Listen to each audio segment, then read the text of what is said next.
सोपानराव सरकारी कामातून निवृत्त झाले होते. बायकोच्या मृत्यूनंतर सोपानराव पूर्णपणे एकाकी पडले होते. सोपानरावांना प्रत्येक गोष्टीमध्ये आपल्या मुलावर आणि सुनेवर अवलंबून राहावं लागत होतं. सोपानरावांचा मुलगा त्यांची खूप काळजी घ्यायचा.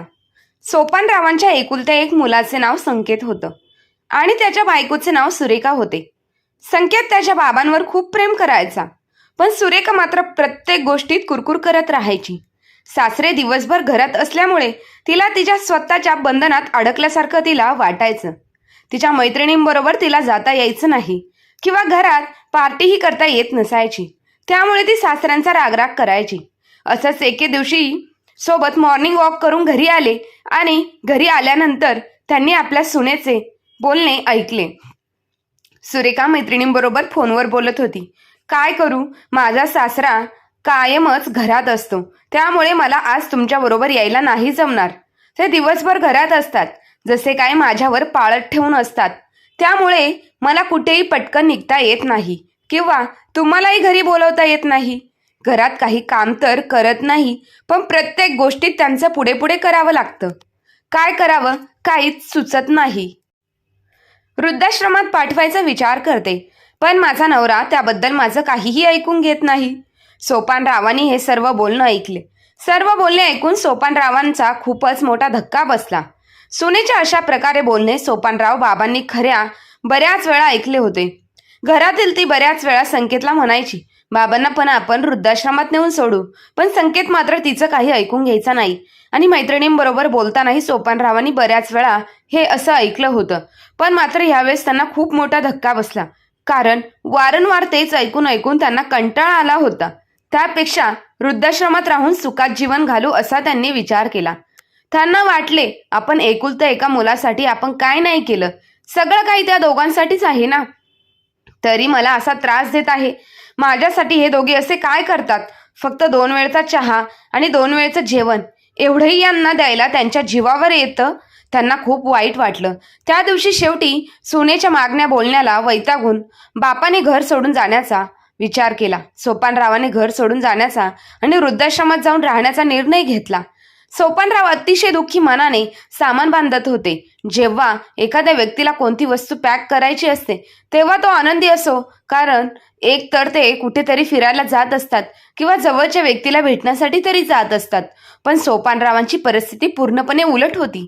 ते आपले सामान आपल्या प्रियजनांकडे जाण्यासाठी नाही तर आपल्या प्रियजनांपासून दूर जाण्यासाठी बांधत होते. खरं तर आता प्रत्येक गोष्टी त्यांना असह्य झाल्या होत्या. त्यामुळे त्यांनी सध्या घरात न राहणार आणि वृद्धाश्रमात जाऊन राहण्याचा निर्णय घेतला होता. आश्चर्याची गोष्ट म्हणजे सोपानरावांना कोणीही अडवायला आले नाही. सोपानराव हे एक अतिशय सामान्य व्यक्ती होते, जे आपल्या कुटुंबासोबत आपले जीवन आनंदाने जगत होते. खरं तर सोपानराव आपल्या गावात वडीलधाऱ्या माणसांसोबतच राहत होते, पण घरातील काही अडचणींमुळे, ह्या अडचणींच्या परिस्थितीमुळे त्यांच्या कुटुंबियांना ते गाव सोडावं लागलं आणि सोपानरावांच्या वडिलांनी मग सर्व जमीन जुमला आणि मालमत्ता विकून शहरातील एक घर घेतलं. आपल्या मुलाचे नावे मुलाला त्यांनी नावावर करून दिलं. तोपर्यंत सोपानरावांचे लग्न झालं होतं. त्यांची बायको सीता अतिशय साध्या आणि सुसंस्कृत होत्या. कुटुंबातील सर्वजण मग आनंदाने राहू लागले. सोपानराव त्यांच्या आईवडिलांचे एकुलता एक मुलगा होता आणि त्यामुळेच ते त्यांना खूप जीव लावायचे. त्यांना एक बहीण देखील होती. ती आधीच विवाहित होती. आता सोपानराव त्यांच्या वडिलांनी त्यांच्या नावावर विकत घेतलेल्या शहरातील घरात त्यांच्या कुटुंबासह आनंदाने राहत होते. जोपर्यंत त्यांचे आईवडील जिवंत होते तोपर्यंत सोपानरावांनी आपल्या आईवडिलांची खूप सारी सेवा केली. सीताने देखील आपल्या सासू सासऱ्यांची सेवा करण्यात कोणतीही कसर केली नाही. त्यांच्या मृत्यूनंतर नवरा बायको दोघांनी सर्व जबाबदाऱ्या चांगल्या प्रकारे सांभाळल्या. हळूहळू सोपानरावांचा मुलगाही मोठा होत होता. सोपानरावांचा मुलगा सोपानरावांना देखील एकुलता एक मुलगा होता आणि तो एकुलता एक मुलगा म्हणूनच सोपानरावांनी त्याच्या शिक्षणासाठी त्याला कधीही बाहेर जाऊ दिलं नाही, कधी आपल्यापासून दूर केलं नाही. त्यांच्या मुलाला जे काही शिक्षण घ्यायचे होते ते सर्व त्यांनी त्यांच्या शहरातील सर्वोत्तम महाविद्यालयात केले. सोपानरावांच्या मुलाचे नाव संकेत होते. संकेत सुरुवातीपासूनच अभ्यासात खूप हुशार होता, म्हणून सोपानराव आणि सीता यांनी त्याला कधीही अभ्यास करण्यापासून रोखले नाही. ते त्याला कायमच प्रोत्साहित करत होते. नेहमी सांगत होते की तुला हवं तेवढं तू शिक आणि जेवढा उंचीला स्पर्श करता येईल तितकं तू कर. आम्ही तुझ्या पाठीशी आहोत. कशाचीही भीती बाळगण्याची तुला काहीच गरज नाही, कारण आम्ही दोघे तुझ्यासोबत कायमच आहोत. संकेत सुद्धा त्याच्या आई वडिलांवर खूप प्रेम करत होता. शेवटी तोच त्यांचा एकमेव आधार होता. हळूहळू वेळ पुढे निघून गेली. कुटुंबात फक्त 3च माणसं होती आणि सीताच्या मनात फक्त तिचा नवरा आणि तिच्या मुलाबद्दलच खूपच जीव होता. तिघांचं छोटं पण सुखी कुटुंब होतं. कुटुंबात आनंदाचे वातावरण होतं. सीताई आपला नवरा आणि मुलाची पूर्णपणे काळजी घेत होत्या. गृहिणीचे जे काही काम होतं ते सर्व काम त्या निष्ठेने पूर्ण करत असत आणि सोपानराव आपली जबाबदारी पूर्णपणे पार पाडत होते. मुलगाही अभ्यासात खूप हुशार होता आणि मनापासून अभ्यास तो करायचा. हळूहळू संकेत कॉलेज पूर्ण झालं. कॉलेजमध्ये त्याला चांगल्या प्रकारे मार्क्स मिळाले आणि त्याला चांगली नोकरीही मिळाली. जेव्हा संकेतला नोकरी लागली तेव्हा सीताईने आणि सोपानरावांनी संकेतच्या लग्नाचा विचार केला, कारण त्याचं लग्नाचं वय झालं होतं आणि संकेतलाही काही हरकत नव्हती. त्यामुळे संकेतचा विवाह सुरेखा नावाच्या मुलीशी झाला. सुरेखा ही शहरातील सुशिक्षित मॉडर्न मुलगी होती. सीताई आणि सोपानराव सुरेखाला भेटायला गेले होते तेव्हा सुरेखाच्या घरच्यांनी हेच दाखवून दिलं होतं जणू सुरेखा किती संस्कृत आणि सुसंस्कृत आहे. पण प्रत्यक्षात तसं काहीच नव्हतं. त्यांना ही गोष्ट नंतर कळाली. सुरुवातीला त्यांना ह्या गोष्टीची काहीच कल्पना नव्हती. सुरेखाला पाहताच नवरा बायको दोघांनी तिला आपली सून म्हणून पसंत करून दोघांचे धूमधडाक्यात लग्न लावून दिले.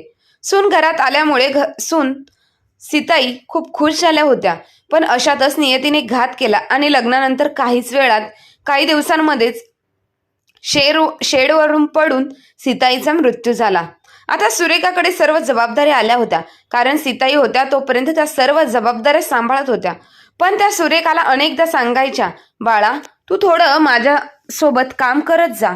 जर मला कधी कुठे जावं लागलं तर तुला घराची सगळी जबाबदारी कामं तू कशी सांभाळणार आहे? असं सोबत राहून तुला सांभाळावी लागतील. ती कामं त्यांनी सुरेखाला अनेक गोष्टी शिकवल्या होत्या.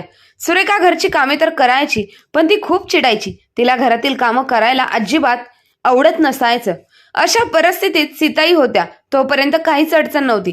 पण सीताईच्या मृत्यूनंतर जणू काही गोष्टींसाठी ती संकटातच पडली होती, कारण सुरेखाला घरातील एकही कामाशी संबंध येत नव्हता. तिला घरातलं कामही नीट जमत नव्हतं. एवढंच काय तर तिला जेवण सुद्धा नीट बनवता येत नव्हतं.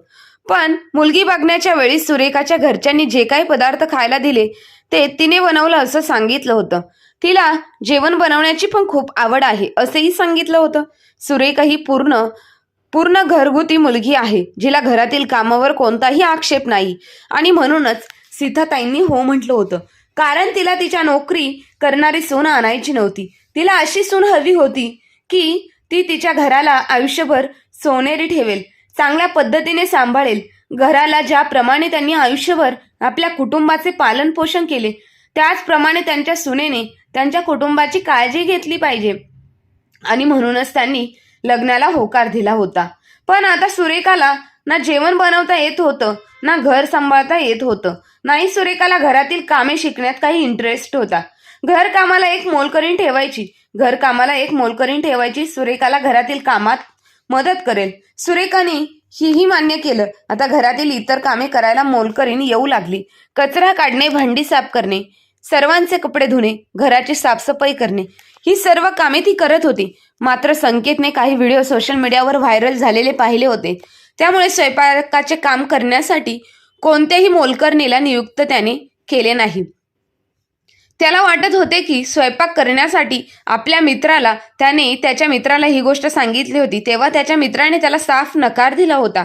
त्याने एक व्हिडिओ त्याला दाखवला ज्यामध्ये पदार्थ बनवलेले होते. ते बनवताना ती बाई किती घाणेरड्या पद्धतीने जेवण बनवत होती. ते बघून संकेतने मनातून तोच खूप घाबरला होता आणि त्याने तो व्हिडिओ सुरेखालाही दाखवला. तेव्हा त्याने ठरवले की सुरेखा स्वतः स्वयंपाकाचे काम उरकून घेईल आणि मोलकरणीला कोणत्याही प्रकारे स्वयंपाक काम द्यायचं नाही. तसे कुटुंबात एकूण 3च लोक होते. त्यांच्यासाठी स्वयंपाक करणे ही मोठी गोष्ट नव्हती आणि सुरेखा तसे काही कामही नव्हतं तिला. सुरेखा कुठे जॉबलाही किंवा ऑफिसलाही जात नव्हती, ना दुसरं काही काम होतं. तिला फक्त कुटुंबाची काळजी घ्यायची होती. जशी सीताई घेत होत्या आणि तिची इच्छा असती तर तिने हळूहळू सगळं शिकून घेतलं असतं. पण नाही, हळूहळू वेळ जाऊ लागला. मोलकरीण यायची आणि सर्व काम करून निघून जायची. सुरेखा हळूहळू स्वयंपाक करायला शिकली आणि आता सर्वांचे आयुष्य पुन्हा सुरळीत चालू होतं. काही दिवसानंतर संकेतला 2 मुलं देखील झाली आणि आता सुरेखा ही मुलांमध्ये व्यस्त झाली होती आणि ती हे सर्व पाहून सोपानराव आणि संकेतची थोडीफार मदत करायचे. पण सुरेखा अजूनही चिडचिड करत होती आणि सगळ्यांना तिची ही अडचण समजत होती. त्यामुळे कोणी काही तिला बोलत नव्हतं. वाढत्या काळानुसार सोपानरावांचे वय वाढत चाललं होतं आणि आता त्यांच्या शरीराने उत्तर दिलं की आता त्यांना कोणतेही काम जास्त जमणार नाही. सोपानरावांचे 2 नातू बाहेर वसतिगृहात शिकत होते आणि घरी फक्त सोपानराव आणि त्यांची सून राहत होते. कारण सोपानराव यांनी त्यांची तब्येत ठीक नसणे म्हणून नोकरी सोडली होती. पण जेव्हापासून सोपानरावांनी काम सोडले तेव्हापासून त्यांच्या सोनेचे वागणे बदलले होते. ती त्यांना प्रत्येक गोष्टीत टोमणे मारत असायची. कधी खाण्यापिण्याबद्दल तर कधी त्यांच्या इतर खर्चाबद्दल. नेहमी त्यांना ऐकवत असायची. सोपानराव खूप स्वाभिमानी व्यक्ती होते.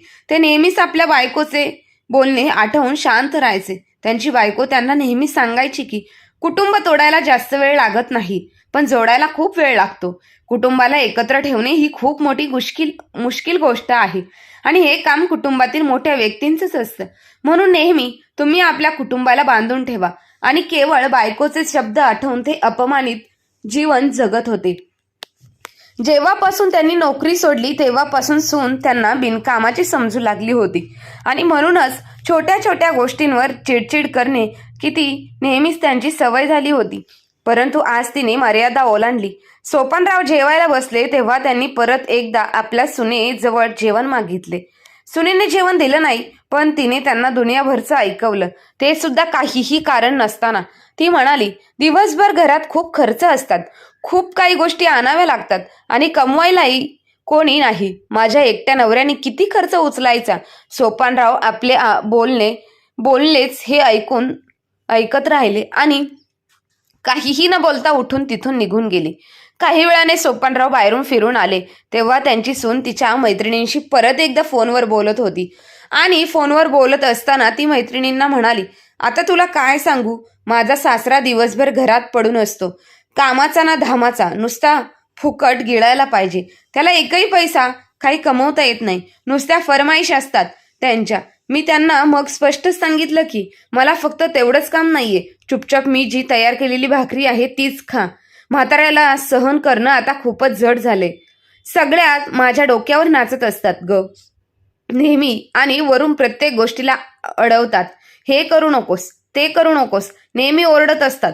मला माहित नाही मला यांच्यापासून कधी मुक्ती मिळेल, ते देवालाच माहिती. कधी सुटका होईल माझी त्यातून. असे अनेक लोक मरत राहतात पण या म्हाताऱ्याला मृत्यू येत नाही. एकतर तसेही कामे असतात की विचारू नकोस. किती आणि वर ह्या म्हाताऱ्याचे कपडे धुवा, त्यांना खायला द्या आणि आता मला तुमच्या बरोबर यायचं तर मला यालाही वेळ मिळत नाही.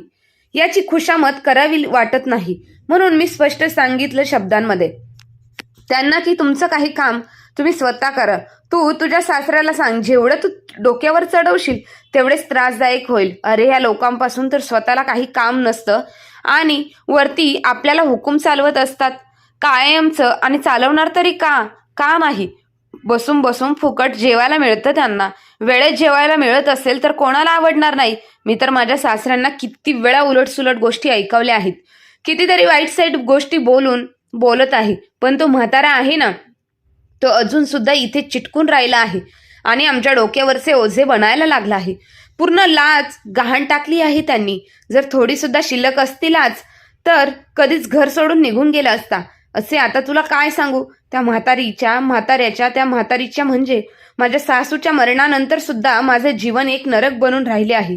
तर सध्या जोपर्यंत हा म्हातारा कमवत होता तोपर्यंत गोष्ट ठीक होती. चला, कमीत कमी काही ना काही घरी कमवून आणत आहे. परंतु आता तर काहीच कमवत नाही, घरी बसून फक्त खात असतात. आता काय करू काहीच समजत नाही. आपल्या सुनेचे एवढे कडवट बोलणे ऐकून सोपानरावांना सुद्धा खूप भरून आले. त्यामुळे ते तेथून आपल्या रूममध्ये निघून गेले. आज पहिल्यांदा सोपानराव स्वतःला एवढे असहाय्य समजत होते. बिचाऱ्या सोपानरावांनी आजपर्यंत ऑफिसमध्ये सुद्धा त्यांच्या ऑफिसमध्ये सुद्धा कोणाकडून एक शब्दही कधी ऐकून घेतला नव्हता. तेच आज आपल्या स्वतःच्या घरात एवढे लाचार झाले होते की आपल्या सुनेचे एवढे कडू बोलणे ऐकून सुद्धा काहीच बोलू शकले नाहीत. ते आपल्या सुनेला तरी काय बोलणार होते.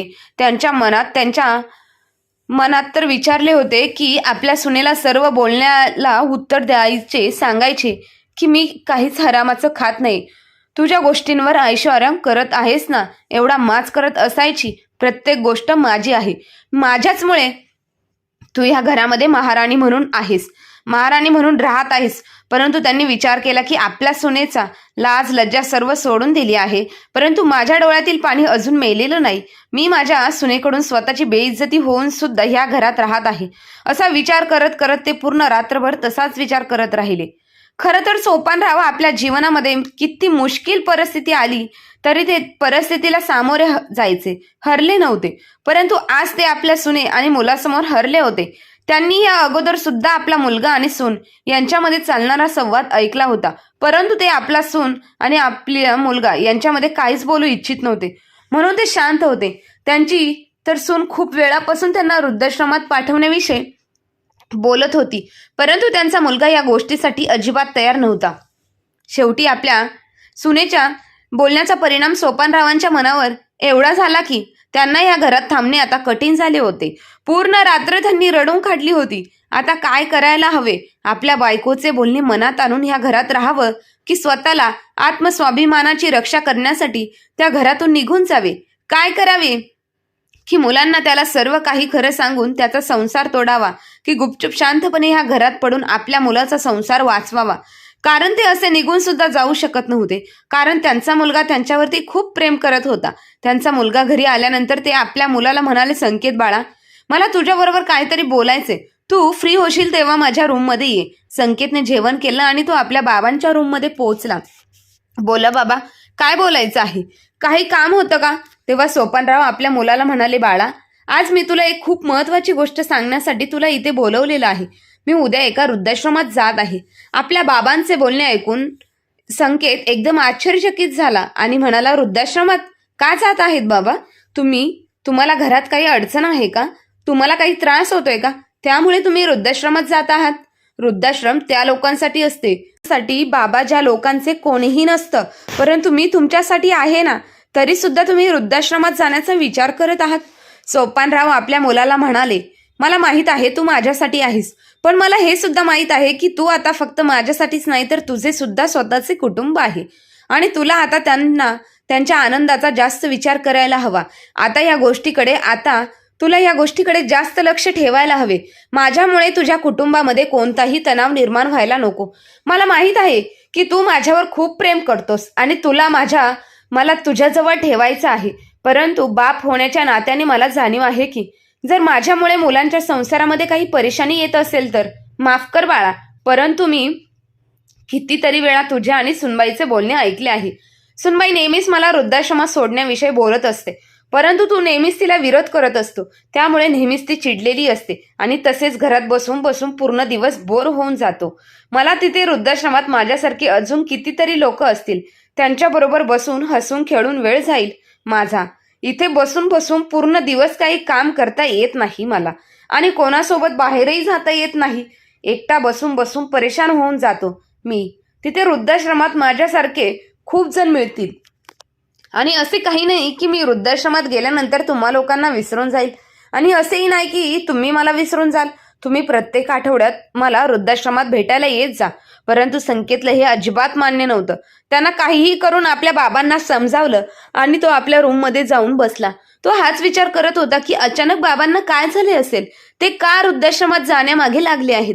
तेवढ्यात बाहेरून त्यांची बायको सुरेखा थोडी रागातच आली आणि म्हणाली, संकेत, जर तुझे बाबा वृद्धाश्रमात जाण्यासाठी तयार आहेत तर तू विनाकारण जबरदस्ती त्यांना का थांबवत आहे? तुला एवढी छोटी गोष्ट समजत नाही का? पूर्ण दिवसभर बसून बसून ते बोर होऊन जातात आणि तसेच आपल्या मुलांचे शिक्षण आता पूर्ण होत आलं आहे. 1-2 महिन्यात ते सुद्धा घरी परत येतील आणि आपले घर म्हणजे एवढा मोठा महाल नाही की त्यांच्यामध्ये 10 खोल्या आहेत, फक्त 3च खोल्या आहेत. आता आपली 2 मुलं येणार तर त्यांच्यासाठी सुद्धा खोल्या हव्याच. अशा परिस्थितीत जर तुमचे बाबा वृद्धाश्रमात जायला तयार आहेत तर जबरदस्ती त्यांना का थांबवत आहात तुम्ही? तर आजपर्यंत माझे कधी ऐकले नाही. तुम्ही फक्त बाबांचेच ऐकत आला आहात. म्हणूनच आता तुम्ही तुमच्या बाबांचे बोलणे ऐका. ते वृद्धाश्रमात जात आहे तर त्यांना जबरदस्ती थांबवू नका. तेव्हा संकेतने आपल्या बायकोला खूप समजवण्याचा प्रयत्न केला, पण सुरेखाने काही एकदम मनात पक्के ठरवले होते की आपल्या सासऱ्यांना वृद्धाश्रमात पाठवूनच थांबणार. संकेत एवढे समजावल्यानंतरही सुरेखा त्यांच्यासमोर तिने आड ठेवली. एक तर तुम्ही तुमच्या बाबांना वृद्धाश्रमात पाठवा, नाही तर मी माझ्या माहेरी निघून जाईन आणि परत मी कधीही येणार नाही. मुलांना सुद्धा माझ्यासोबतच ठेवेल. संकेत आपल्या बायकोचे बोलणे ऐकून थोडा परेशान झाला आणि बेचैनी झाला. शेवटी सोपानरावांचा सुद्धा ह्याच गोष्टीची भीती होती की आपल्या मुलाचा संसार मोडायला नको. तर इकडे संकेत खूप सारा जास्त परेशान होता. दुसरीकडे सोपानरावांनी आपल्या सुनेची एक ही अट ऐकली तेव्हा त्यांनी निश्चय केला की उद्या सकाळी सूर्य उगवण्याच्या अगोदरच ते हे घर सोडून निघून जातील. दुसऱ्या दिवशी सकाळी असेच घडले. दुसऱ्या दिवशी सकाळी संकेत आणि त्याची बायको जेव्हा झोपेतून उठले तेव्हा त्यांनी पाहिलं तर सोपानराव त्यांच्या रूममध्ये नव्हते आणि त्यांचं सामान सुद्धा तिथे नव्हतं. आपल्या बाबा त्यांच्या रूममध्ये नाहीत हे लक्षात आल्यानंतर संकेत खूपच परेशान होऊन गेला. तिकडे त्याचा शोधाशोध घेऊ लागला. तो ओरडाओरडा करून बाहेर सुद्धा त्याने जाऊन पाहिले, परंतु त्याचे बाबा त्याला कुठेही दिसले नाहीत. आता मात्र संकेतची अवस्था खूप विचित्र झाली होती. पण संकेतची बायको मात्र शांत होती. तिला आपल्या सासऱ्यांच्या जाण्याने काहीच फरक पडला नव्हता. सुरेखा ताईला तर असेच वाटत होते की संकेतने त्याच्या बाबांना असे शोधत राहावे, परंतु त्यांचा पत्ता त्याला कुठेही लाभू नये. आणि असेच घडले. संकेत त्यांचा शोध घेत होता, परंतु त्याला ते कुठेही सापडले नव्हते. त्याचमुळे तो खूप जास्त हैराण झाला होता. एवढेच संकेतने आपल्या बायकोला तिच्या मैत्रिणीशी फोनवर बोलताना ऐकले आणि त्याने पाहिले की त्याच्या बायकोला तिच्या वडिलांनी घर सोडल्याबद्दल किती आनंद झाला. ती तिच्या मैत्रिणींना सांगत होती, अखेर माझे स्वप्न पूर्ण झाले आणि मला जे हवे होते ते पूर्ण झाले. इतकी गोष्टी ऐकून शेवटी सुद्धा त्याची बुद्धी तिथे ठिकाणावर आली. एकदाची आता त्याला समजले होते की आपल्या ह्या घरात राहणं किती कठीण आहे. म्हणूनच तो आमच्या घरातून निघून गेला. अगं तुला काय सांगू, किती प्रयत्न केले परंतु तो म्हातारा घरातून जायला तयारच नव्हता. पण काल परवा मी त्याला एवढं काय ऐकवलं की थोडीफार शिल्लक राहिलेली लाज घेऊन बिचारा घरातून निघून गेला आणि नसता गेला तर मी त्याचं जगणं मुश्किल केलं असतं, असे म्हणून ती हसू लागली. तेवढ्यातच रागात संकेत आपल्या घरात आला. घरात आलेल्या संकेतने आपल्या बायकोच्या हातातून फोन हिसकावून घेतला आणि जमिनीवर फेकून दिला. असं अचानक घरात मध्ये आलेला पाहून, आपल्या नवऱ्याला आलेला पाहून सुरेखा खूपच घाबरून गेली. कारण तिला माहित होतं की संकेत आपल्या आईबाबांवर किती प्रेम करतो. जर का बहिणीने आपले बोलणे ऐकले असेल तर तो काय करेल या विचाराने सुरेखा तर अस्वस्थ खराब होत झाली होती. स्वतःची बाजू सांभाळून घेण्यासाठी ती संकेतला म्हणाली की मी माझ्या मैत्रिणींबरोबर बोलत होती. ती तिच्या सासूबद्दल मला काहीतरी सांगत होती. बस एवढेच येऊन आम्ही बोलत होतो. एवढे शब्द बोलताना एक जोरदार थप्पड तिच्या कानाखाली मारली त्याने. त्याच्या एका थप्पड्याने सुरेखा दुसऱ्या बाजूला जाऊन कोसळली. तिच्या डोळ्यात आता अश्रू आले होते. ती अश्रू भरलेल्या डोळ्यांनी संकेतकडे पाहत होती. संकेत रागात तिच्यावर ओरडत म्हणाला, बेशरमबाई, तू माझ्या बाबांबरोबर असं वागशील, बोलशील असं मला वाटलं सुद्धा नव्हतं. थोडी सुद्धा लाज वाटली नाही का तुला? काहीच लाज वाटली नाही का? मी तर तुला एक चांगली सून समजत होतो, परंतु तू तर एक चांगली बायको सुद्धा बनू शकली नाहीस. तू एक गृहिणी बनू शकली नाही, चांगली सून बनू शकली नाही आणि चांगली आई पण बनू शकली नाहीस. तुझ्याकडून ना घर सांभाळता आलं, ना चांगल्या सुनेच्या जबाबदारी चांगल्या प्रकारे निभावू शकलीस. तू आणि स्वतःच्या मुलांना सुद्धा नीट काही सांभाळता आलं नाही, कारण तू मुलांना सुद्धा बोर्डिंग स्कूलमध्ये पाठवलंस आणि मी मात्र आजपर्यंत प्रत्येक तुझी गोष्ट लपविण्याचा प्रयत्न करत होतो आणि तू मात्र माझ्या चांगुलपणाचा फायदा उचललास, कायमच उचलत राहिलीस. मी आजपर्यंत कधीच असा विचार केला नव्हता की मी माझ्या कुटुंबातील कोणत्या व्यक्तीला दुःख देऊ शकेल. मी माझ्या कुटुंबातील प्रत्येक सदस्याचे पूर्णपणे काळजी घेईल, त्याच्या प्रत्येकाच्या गरजा पूर्ण करण्याचा प्रयत्न करेल. मी तुझं मन दुखवायला नको म्हणून आजपर्यंत तू कितीतरी वेळा बाबांना वृद्धाश्रमात सोडण्याविषयी बोलत होतीस, परंतु मी तुला काहीही बोललो नाही, कारण मला असं वाटत होते की ही वेळ निघून गेली जाईल. ही वेळ निघून गेली की तू सर्व गोष्टी समजून घेशील, परंतु तू एवढ्या खालच्या थराला जाशील असा मी स्वप्नात सुद्धा विचार केला नव्हता. तुला काय वाटते, तू माझ्या बाबांना माझ्यापासून असेच दूर करू शकशील का? अरे आई बाबा बरोबर मुलांचं नातं हे देवाने बनवलेलं आहे. त्या नात्याला तू काय मी सुद्धा विसरू शकत नाही. तू माझी बायको आहेस, माझी अर्धांगिनी आहेस. माझ्या सुख दुःखात माझी साथ देणं हे तुझं कर्तव्य आहे. परंतु आजपर्यंत कधीच तू माझ्या दुःखात माझी साथ दिली नाहीस. कधीच अशा परिस्थितीमध्ये सामोरी येऊन माझ्या खांद्याला खांदा मिळवला नाहीस. कधी दुःखांमध्ये तू मला सांभाळण्याचाही प्रयत्न केला नाहीस. परंतु असे असताना सुद्धा आजपर्यंत कधी तुला माझ्या बाबांनी, माझ्या आईने किंवा मी सुद्धा तुझा कमीपणा तुला दाखवला नाही. परंतु तू तर आज हद्दच केलीस. काही नाही केलं माझ्या बाबांनी मनापासून आजपर्यंत त्यांनी त्यांची प्रत्येक जबाबदारी व्यवस्थितपणे पार पाडली आहे. परंतु तुम्ही या घरात आल्यापासून तुझी एक सुद्धा जबाबदारी पूर्णपणे तू सांभाळू शकली नाहीस. आणि तू आज माझ्या बाबांशी एवढं चुकीचं वागून सुद्धा हे सिद्ध केलं आहे की मी तुला कितीही सुधारवण्याचा प्रयत्न केला तरी तू सुधारू शकत नाहीस. तू खोटी आहेस आणि नेहमी तशीच राहशील. परंतु मला या गोष्टीने काहीच फरक पडत नाही. आता तुझा घरात राहा, तू या घरात राहा किंवा राहू नकोस, पण मी या घरात माझ्या बाबांशिवाय नाही राहू शकत. म्हणूनच मी माझ्या बाबांना शोधण्यासाठी जात आहे. आता मी त्यांना घेऊनच परत येईल. जर तुला हे घर सोडून जायचं असेल तर तू खुशाल जाऊ शकतेस. आणि माझी दोन्ही मुलं माझ्याबरोबरच राहतील. मी त्यांना तुझ्या भरोशावर नाही सोडू शकत. तुझ्यासारख्या विश्वासघातकी बाई बरोबर आजपर्यंत विश्वास ठेवला मी, परंतु तरी सुद्धा तुला तुझ्या जबाबदारीची जाणीव झाली नाही. अशी तू माझ्या मुलांची जबाबदारी घेऊन त्यांना काय सांभाळ करशील? आता निर्णय तुझ्या हातामध्ये आहे. तुला ह्या घरामध्ये राहायचं असेल तर राहू शकतस, आणि नाहीतर समोरचा दरवाजा उघडा आहे. मी चाललो माझ्या बाबांना घ्यायला. एवढं बोलून संकेत रागानेच गाडीची चावी घेऊन घराबाहेर पडला. बोलता बोलता पूर्ण दिवस निघून गेला. आता संध्याकाळ झाली होती. संध्याकाळच्या वेळेला संकेत आपल्या बाबांना घरी घेऊन आला. आल्यावर संकेत आपल्या बाबांना म्हणाला, तुम्ही तुमच्या सुनेचा विचार करून घर सोडून गेलात, पण तुम्हाला एकदा सुद्धा माझा विचार नाही आला का? बाबा, मी तुमच्या विना कसा राहील? हे बघा बाबा, मला काही माहीत नाही की तुम्ही काय विचार करून ह्या घरामधून बाहेर गेलात. परंतु आजपासून यापुढे जर तुम्ही असे काही केले तर माझ्यापेक्षा दुसरा वाईट कोणीही नाही. आणि राहिली गोष्ट सुरेखाची, तुमच्या सुनेची, तर ती पूर्णपणे स्वतंत्र आहे. तिच्या मनाला वाटेल तिथे ती राहू शकते. तिचं मन जर करत असेल तर ती राहील इथे, नाहीतर तिचे मन माहेरी निघून जावं. मी तिला काही थांबवत नाही. आपल्या नवऱ्याचे हे बोलणे ऐकून एका रागातच आपल्या माहेरी निघून गेली. काही दिवस तर ती तिच्या माहेरी जाऊन राहिली, परंतु तिथे गेल्यानंतर सुद्धा ती काही काम करत नव्हती. त्यामुळे ती अशी किती दिवस तिथे राहणार होती? सुरेखाच्या माहेरचे काही एवढे श्रीमंत लोक नव्हते की तिथे काम करण्यासाठी नोकर चाकर असतील. तिथे घरातील सर्व कामे सुरेखाची वहिनी करत होती. आणि ती वहिनी सुद्धा नंदेला अशी किती दिवस आयतं खायला घालू शकणार होती? सुरेखा सारखी ननंद एक नंबरची कामचुकार होती.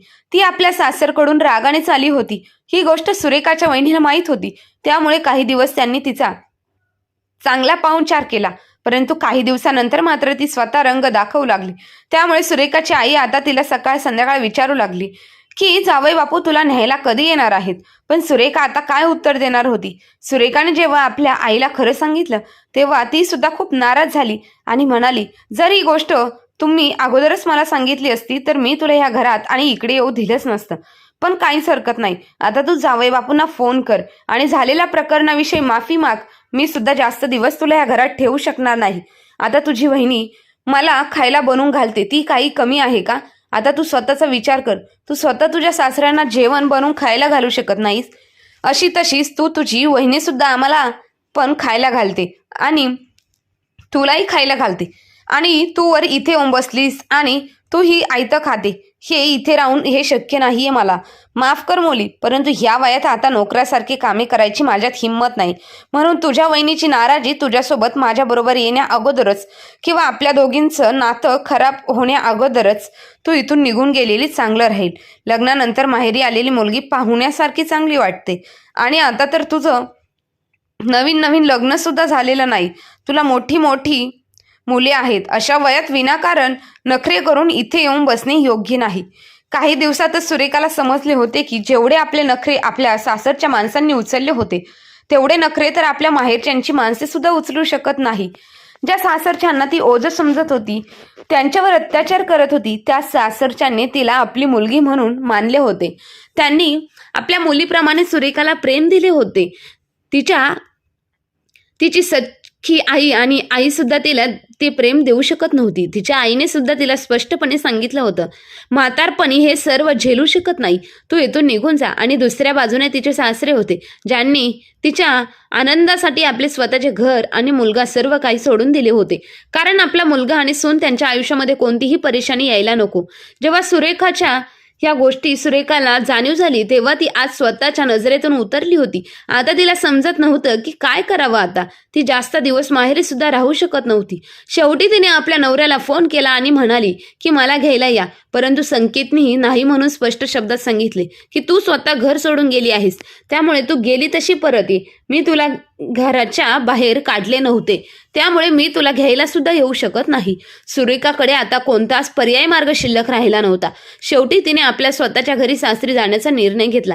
जास्त दिवस ती आपल्या माहेरी राहू शकत नव्हती, म्हणून ती आपल्या सासरी परत आली. आता तिला तिच्या चुकींची जाणीव झाली होती. सासरी आल्यानंतर तिने पहिलं सासऱ्यांच्या पायावर डोकं ठेवून त्यांची माफी मागितली. बाबा, मला माफ करा. आजपर्यंत मी तुम्हाला नेहमीच चुकीचं समजत आली होती. मी नेहमीच तुम्हाला माझ्यावरती ओझं समजत होती, परंतु सत्य काही वेगळंच आहे.